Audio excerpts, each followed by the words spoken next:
Si han eliminado una foto o un video de la galería de su Samsung, voy a mostrarles cómo la pueden recuperar sin necesidad de instalar ninguna aplicación.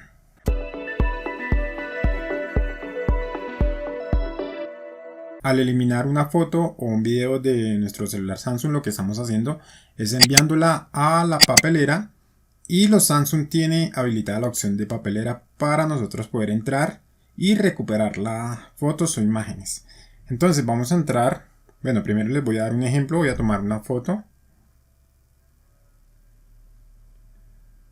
Listo, ya la tengo. Voy a ir a la galería. Galería. Y voy a entrar a la imagen y la voy a eliminar.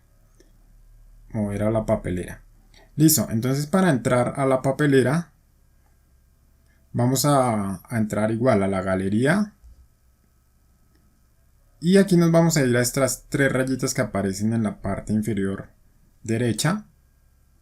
Aquí nos aparece la opción papelera, vamos a dar clic ahí. Bueno, acá me aparecen otras que ya había tomado y algunos videos que he eliminado. Entonces aquí me aparece un aviso que me dice que los elementos muestran cuántos días falta para que se eliminen para siempre. Si es reciente, debe de estar ahí. Entonces, por ejemplo, en estas de arriba, en las de el micrófono, me dice que 29 días, en algunas dice que 28, pero vamos a buscar la que queremos. Yo voy a recuperar la del micrófono, la selecciono y aquí abajo me aparece la opción de restaurar. Es la flechita que va como volteando, le doy restaurar y si regreso a la papelera tengo la imagen nuevamente. Ahora, si ustedes no saben cuál es el video o imagen, pero saben que lo borraron recientemente, les recomiendo, bueno, vamos a entrar nuevamente a la papelera, seleccionen todo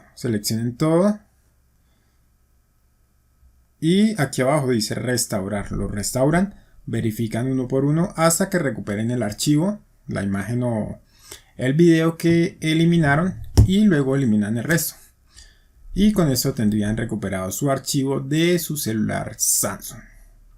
Bien amigos, muchas gracias por haber visto el video tutorial. No olviden suscribirse al canal, regalarme un like y nos vemos en un próximo video tutorial. Chao, chao amigos.